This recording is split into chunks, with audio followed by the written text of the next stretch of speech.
also a pizza shop. But we're going to have a light lunch for you, so you don't have to worry about buying lunch or anything like that. Next thing I want to do is I want to bring up the other speakers. Come up, do a quick introduction to them.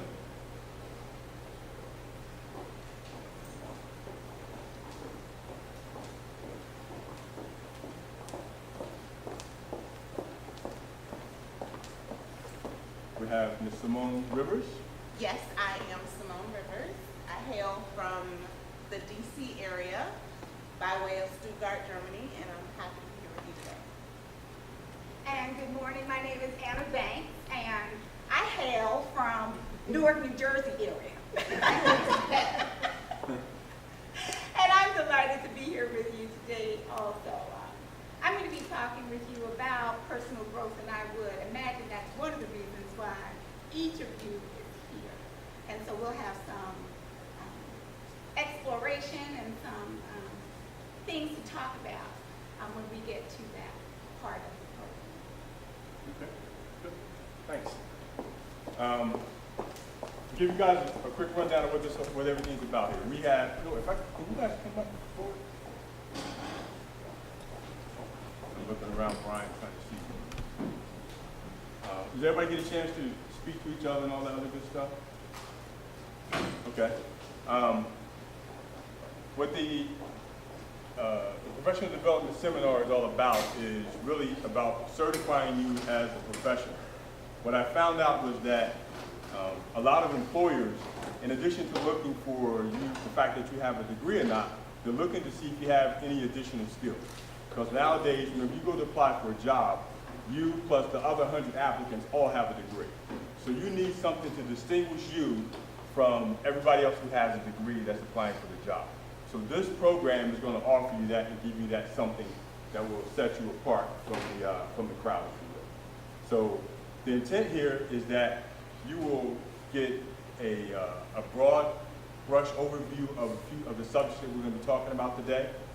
Then from that point on, you're going to be invited to attend mastermind classes that will give you a more in-depth study into the subjects that we're going to talk about today. From there, you will also enroll in our coaching program so you can be coached in developing your own life's action plan. And that action plan will guide you and push you further along in your career. After that, the fourth piece of it, you will come back for the final seminar, which will tie everything together and give you a more in-depth study of the subject that we're going to be going over. Also, along the line, you will be able to talk to or work with any one of the speakers that are going to be here today. You're not, tied into working just with me or with Anna or anything like that. It's up to you to decide who it is you want to work with as you go through this program. So now, with that being said, I'm going to go into the very first session that we're going to have, which is going to be mindset. And I'm actually going to skip the PowerPoint.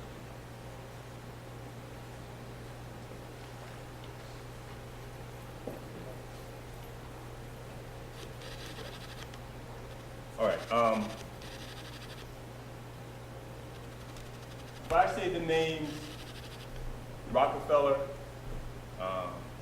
Carnegie, if I say Bill Gates, if I say Donald Trump, if I say Oprah Winfrey, and if I say to you Rockefeller, the list could go on and on. Everybody kind of gets the picture of who these people are, right? These people are the richest people in the history of the world. Now, I know when we say Dale Carnegie, when we say Rockefeller, we're talking about money that they had in the 1920s, 1930s. But here's the piece that I want you to grasp. John D. Rockefeller, whenever he sold Standard Oil got broken up by the federal government because it was like the original monopoly. I mean, when we talk about a monopoly, it was a monopoly. You couldn't get oil unless you were dealing with John D. Rockefeller. But they broke the company up. It became Chevron, Mobil, Exxon. Those are the companies that came from Standard Oil. When he sold the company, when they made him break up the company, he earned about $400 million. Sounds like no money, right? But remember, we're talking about the 1920s, 1930s. That money today translates to almost $400 billion. So, I gave you the name Bill Gates. So who knows how much Bill Gates is worth? Everybody's phone smart, right? So let's Google. Let's see how much 34 billion? Jimmy, check it out. Tell me. Billion. Yes, billion. 34 billion, right? Yes, a few billion. Jimmy, can you check it out for me?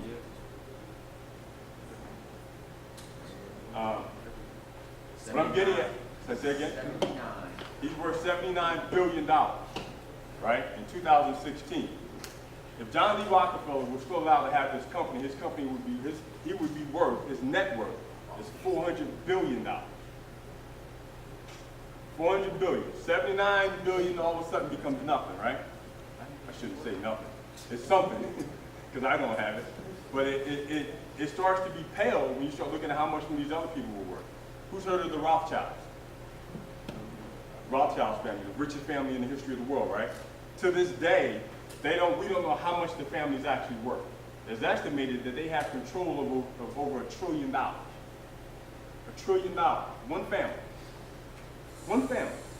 John D. Rockefeller. The Rockefellers got to be so rich that John D. Rockefeller came up with this thing called "Let Me Give It Away." Right? He just started giving his money away. He had so much money at that time that no matter what he did, he could never give it all away. To this day, a Rockefeller is born and they get $5 million.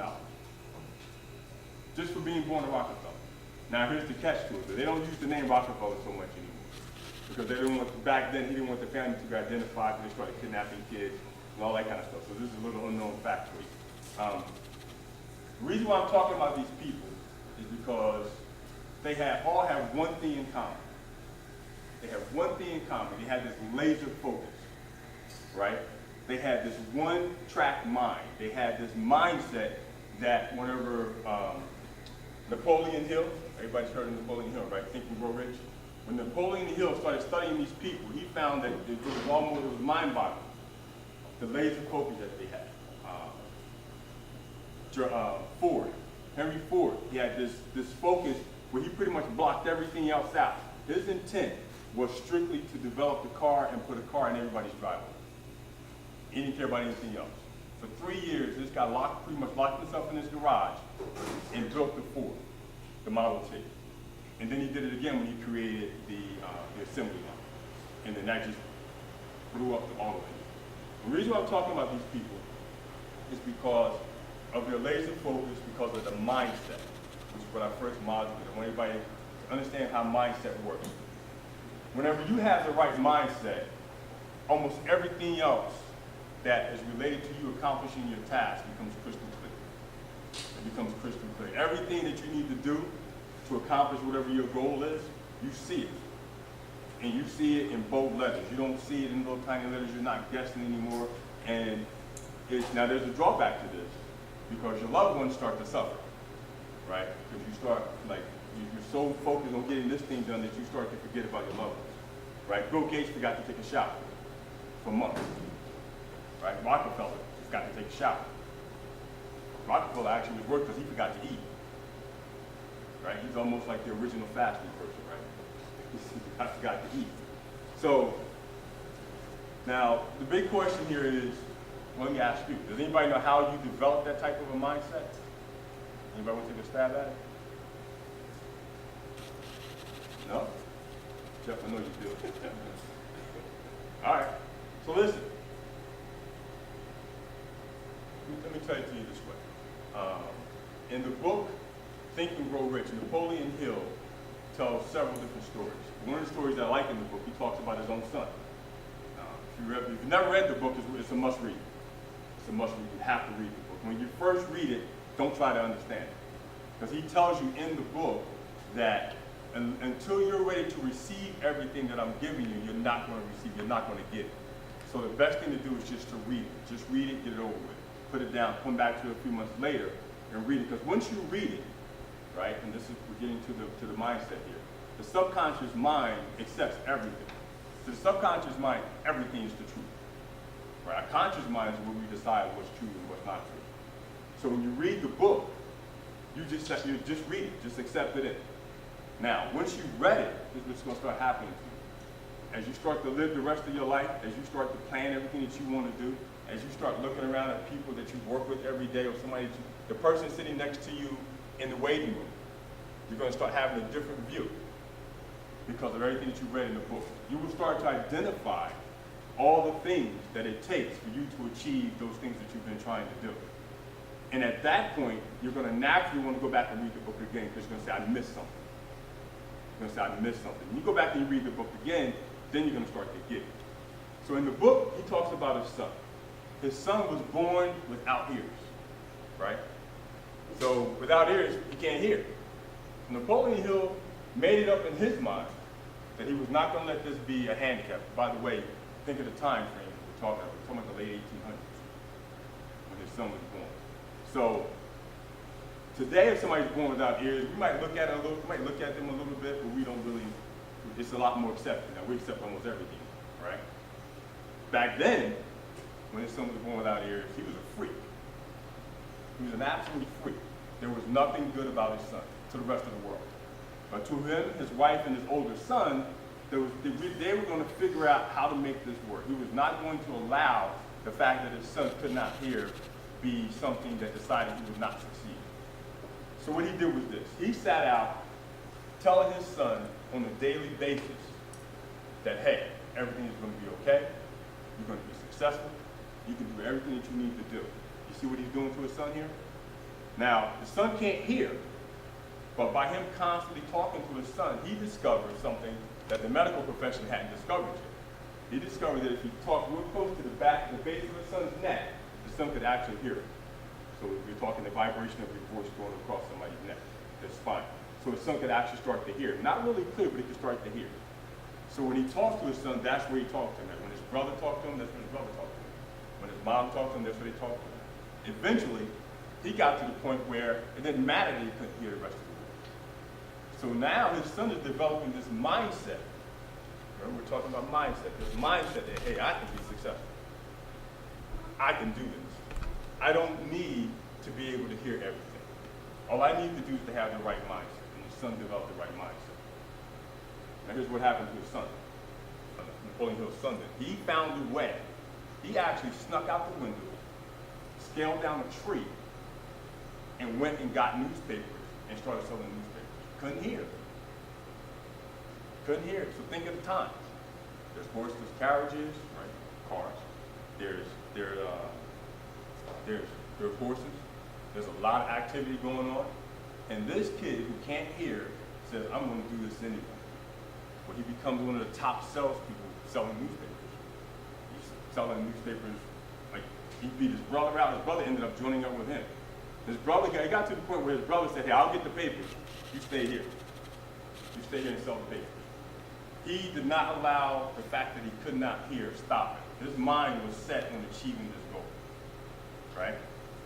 And I'm telling you that story because if once you put it in your mind, make up your mind that this is what I'm going to do. I'm going to accomplish this thing, right? And the way that you do it in the book, actually, you know what? I owe you guys. I'm going too fast.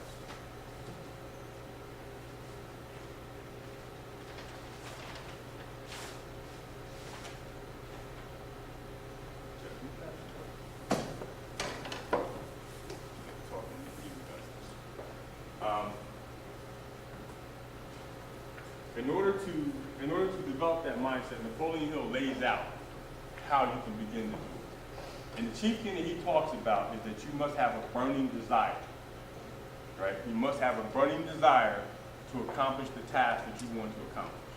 And the way that you develop that is laid out in what he calls, 6 steps. He talks about positive emotions, negative emotions. He talks about how knowing what the negative emotions are is important, but knowing the positive ones is way more important. The negative ones you want to avoid, right? The positive ones you want to stay to. The emotion of desire, faith, love, sex, enthusiasm, romance, and hope. My favorite one is actually hope. Because I know that above all else, there's always hope, right? No matter how things are going, no matter whatever is happening in the rest of the world, or what's happening in my world, there's always hope. And there's always somebody who has it worse than I have. So I know that I can accomplish whatever it is that I want to do. So the negative emotions, which he wants you to avoid fear, jealousy, hatred, revenge, greed, superstition, and anger. Let me back up and talk about this for a second. Whenever you develop desire, you must have faith, right? Now we're talking about both types of faith. Let me say this. We're talking about your religious faith as well as the faith that you have and that you can do what you're set out to do, right? So they're two different things. Don't think of it in terms of strictly the religious side. I'm not shunning the religious side by any stretch. I'm a person of faith. But you have to have faith in yourself. Have faith in your own abilities. Have faith in the teachers that you have, the professors that you have. Even though sometimes they may seem a little crazy, right? Most of them are. So they're academics. Their ability to think is off the chart, right? So, but have faith that you're going to get something from it. Have faith today that you're going to get something out of the seminar. I'll say to you this, that anytime I take a class, anytime I take a seminar, anytime I read a book, anytime I talk to somebody, I try to make sure that I learn 3 things from whatever that experience is. At least 3 things. Normally I learn more than 3. But if I start in my mindset that I want to learn 3, I'm good to go.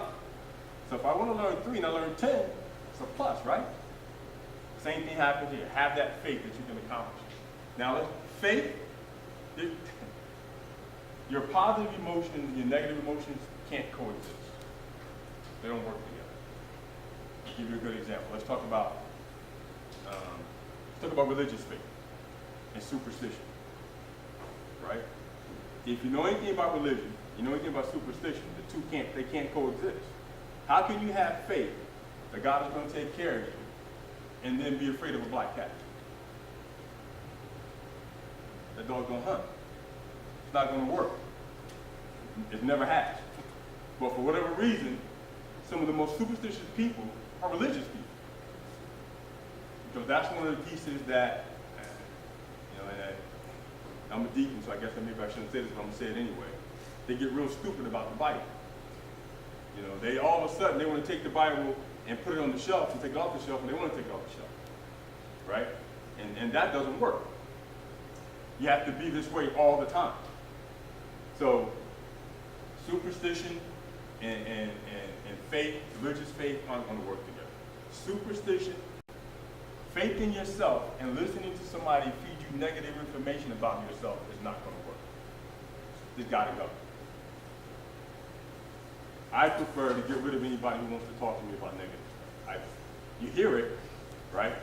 But I'm not going to listen to it. I'm not going to take it in. I suggest you do the same thing. Don't take it in. It doesn't benefit you to do so. So let go of all the negative stuff when somebody's talking about what you can't do, what you shouldn't do, and all this kind of stuff. Now, don't get me wrong. Let me say this, that your inner circle, right?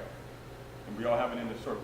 We have 5 or 6 people that we listen to, right? We have the person who's always your cheerleader. No matter what happens, they're always, yep, everything's good to go, Sherman. You're great. No matter how screwed up I am, right? You have the person who looks at you and goes, "Are you out of your mind? You can't do that." Right now, I know I said to you, ignore the negative person, but you need that person. Because that's the person that's going to tell it to you straight. Now, you have to sift through some of the things that they say a lot of times, but you still do need to hear that. You still do need to hear it. Then you sift through what's good and what's bad. It's kind of like watching a horror movie, right? You watch a horror movie because you like horror movies, but you know that zombies aren't real. Everybody understand what I'm saying? I'm sorry? So, stop me at any time. If I'm saying something that doesn't make sense, stop me, ask a question, feel free to Google any of these crazy things that I may be saying. So, you have to have faith in what it is that in your ability to accomplish your task. Have faith in that you're going to get it done. Now, know this also, that once you set your mind to something, right, don't let anything deter you. Who's heard of Thomas Edison? Everybody knows Thomas Edison. Got light bulbs. Thomas Edison. right? Well, there was a gentleman who decided that he wanted to work with Thomas. He wanted to be Thomas Edison's business partner, right?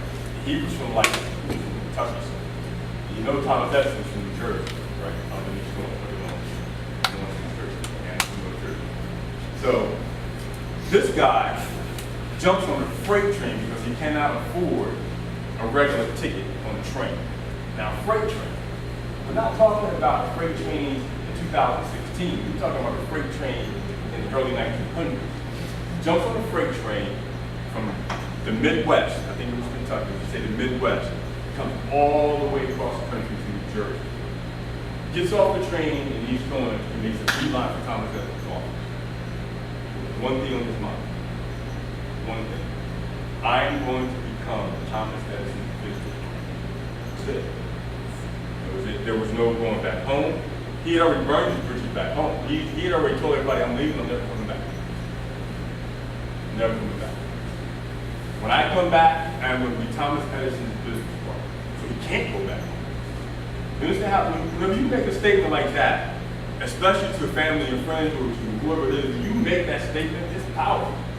People are looking at you and they're going, all right.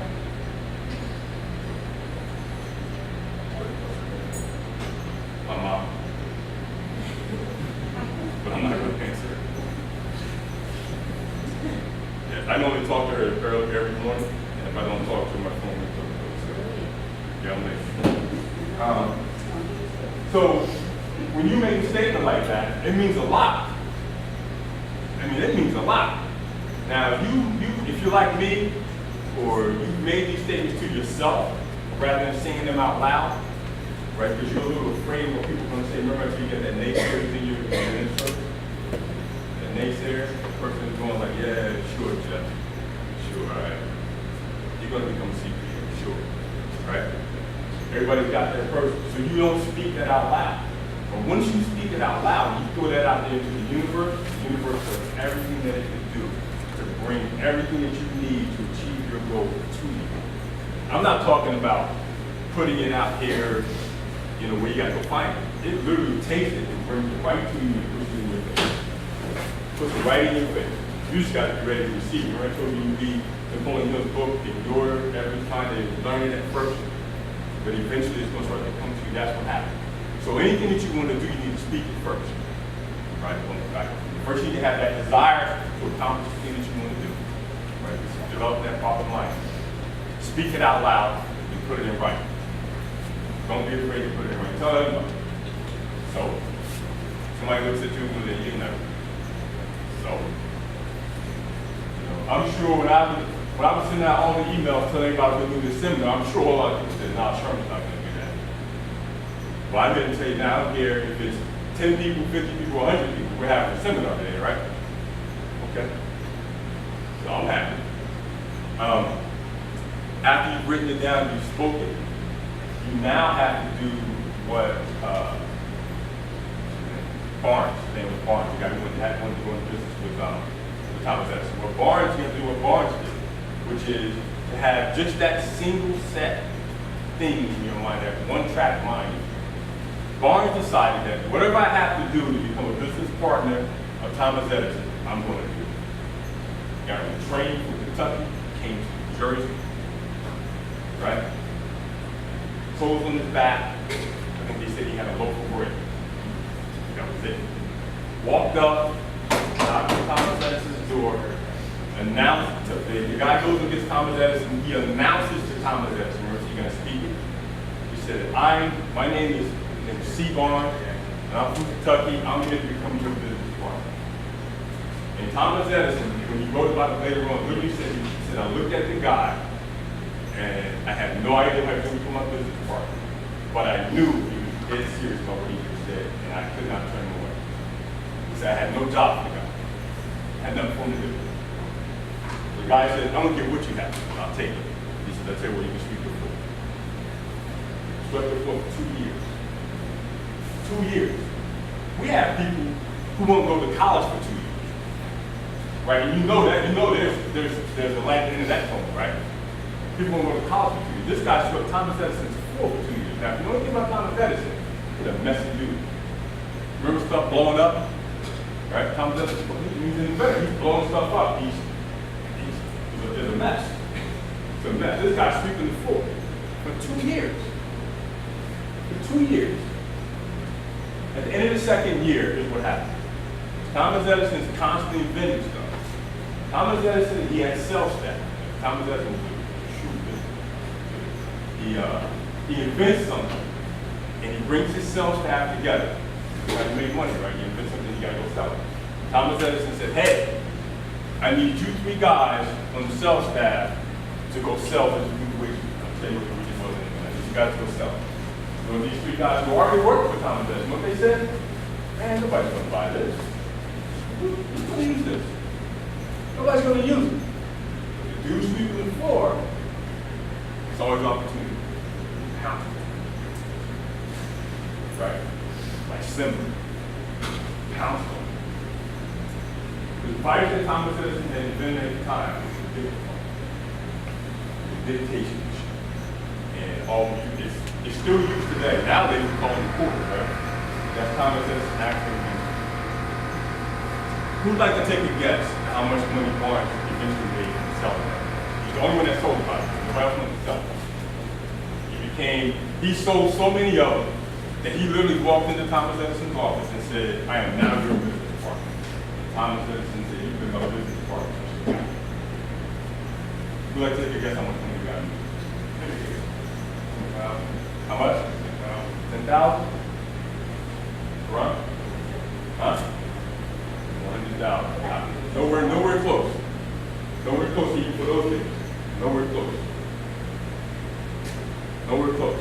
Eventually, it turned into a $1 billion industry that he owned at that time.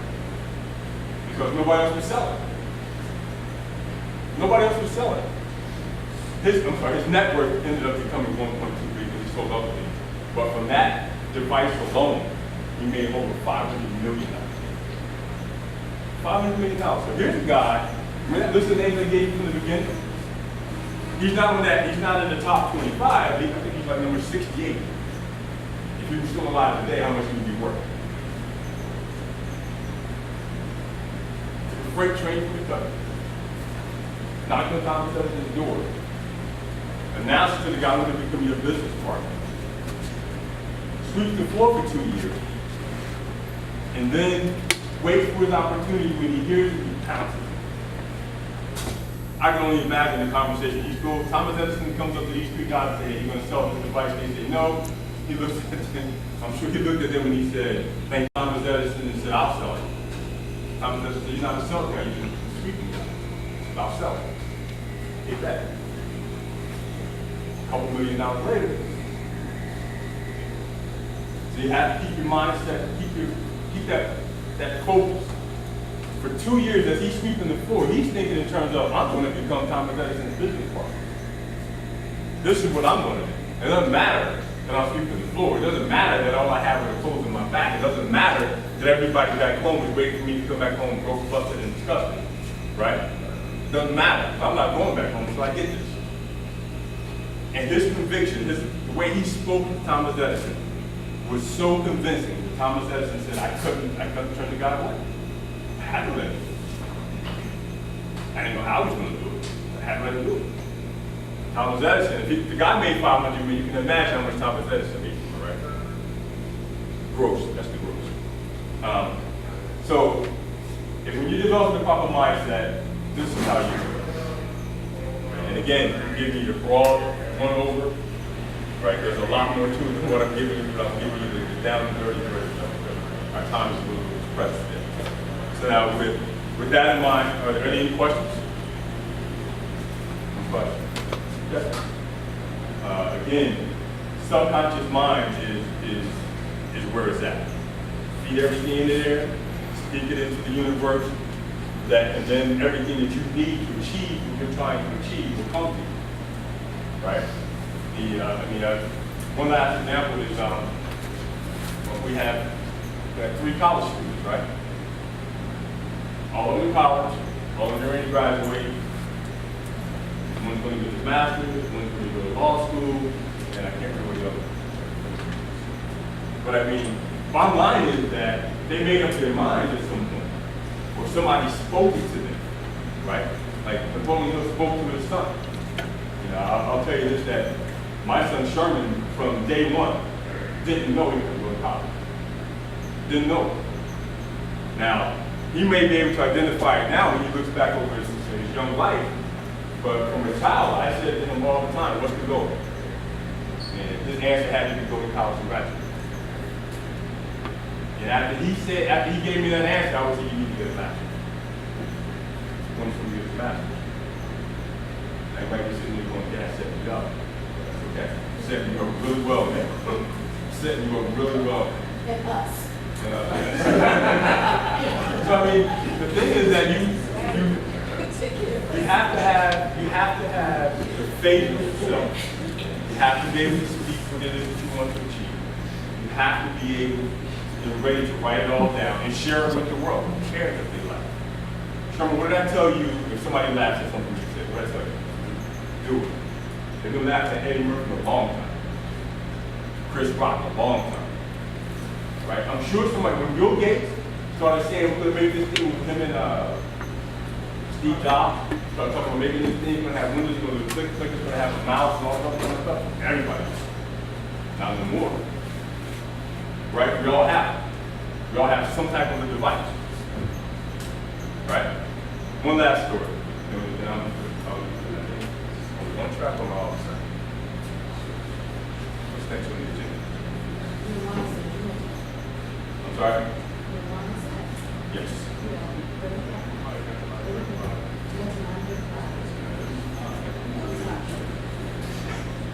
Share a story with me. Hypothetical story. But I tell this story a lot, and every time I told it, you really think it's real.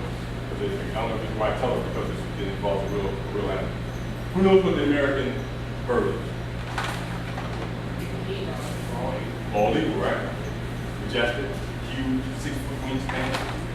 Think about a bird that has a wingspan the size of the eagle. It's a big bird, right? The hypothetical story.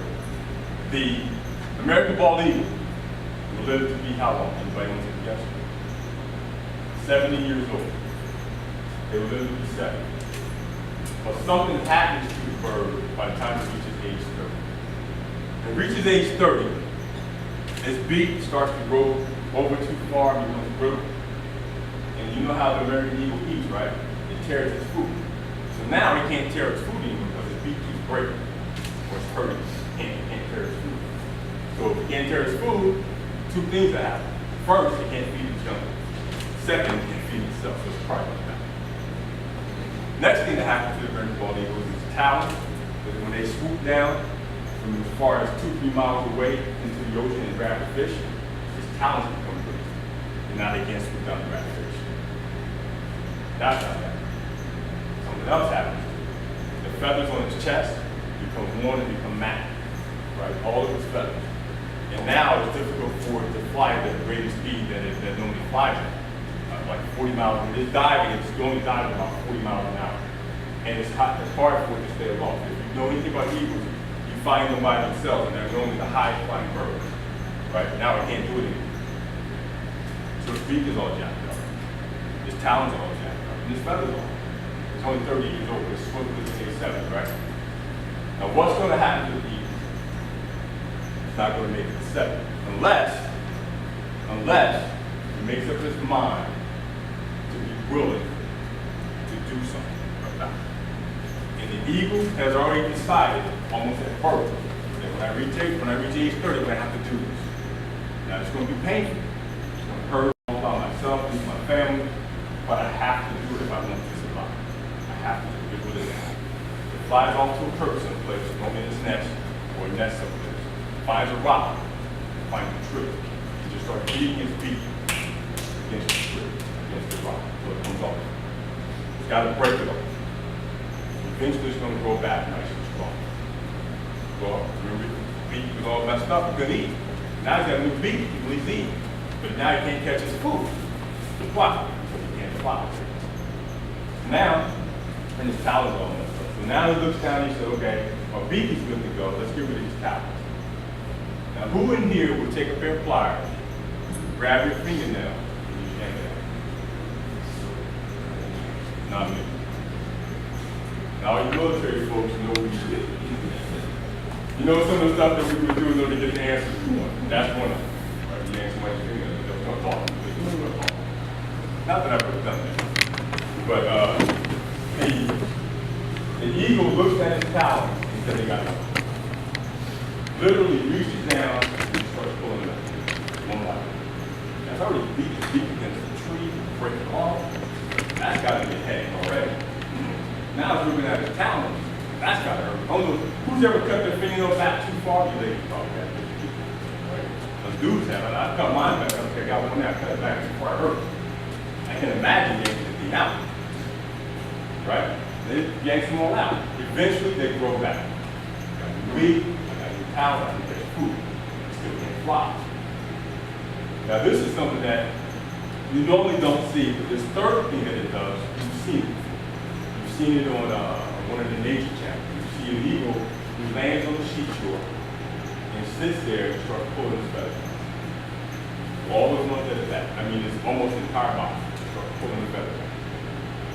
Right? So, I'm going to beat my head against a rock. I'm going to rip off my fingernail. And now I'm going to start pulling my skin. Because if I don't do it, I'm going to die. And this is what the eagle does. Once all of that is done, the beak goes back, the talons go back, the feathers go back, and take flight in the water. Fly to the and I'm pretty sure the first thing it's going to do is go get a piece, go get a sandwich. I want a piece of fish and go eat something. Now, it will live an average of about another 40 years, 70 years total. How many people do we know that would never do any of this? I got one better for you. How many people do you know that won't even sacrifice something in their life to make their life better? See, whatever you, sometimes you have to give up something that's good to get something that's even better. Right? Like, let's do something easy. I had a 1991 Ford Tempo. Now I'm a horrible car guy. Right? Thank goodness for her, because I probably just still be driving a 76 Ford now. Well, I had that car for about 10 years. It's actually one of Sherman's favorite cars that I've ever had. And it came to the point where, you know, I retired, I need to get something new to fuel myself. But there was nothing wrong with my car, right? Didn't have really, I'm a tech, I like all the latest technology. Didn't have latest technology, but they had all those little widgets that you could make that kind of seemed like it was technology new, right? So I had a good car, but I wanted a better car. Got rid of that car, got myself a much better car. Now I'm hooked. Right? So what I'm getting at is that sometimes you got to get rid of the good, get something better. We have to graduate from high school so we can graduate from college. Now, high school, I don't know about anybody else, high school is probably one of the best times of your life. One of the best times of your life. Now, there's some pick ups in high school. Some crazy stuff. But high school is not that bad. It wasn't bad for me. Put it that way. So in order to get to college, you got to graduate from high school. You got to leave. When you go to college, you got to leave home. Right? We were just talking about this last night whenever it was time for me to go to school. Well, both of us were sitting there going, oh my goodness. You know, but when the house is really eating, probably going to be a lot cleaner. So they have a lot more food in the refrigerator, my bad. Have a lot more food in the refrigerator. Right? And I really don't have anybody to wake up anymore. Because she only wakes me up. So what am I going to do? Right? I'm not coaching football anymore, I'm not doing that stuff anymore. I got to give up something that was good to get something that was better. Right? I had to get something better. My prayer, my hope is that my son will be 100 times better than I ever was. 100 times better. More educated, able to take advantage of more opportunities, able to go out on his own earlier than I did.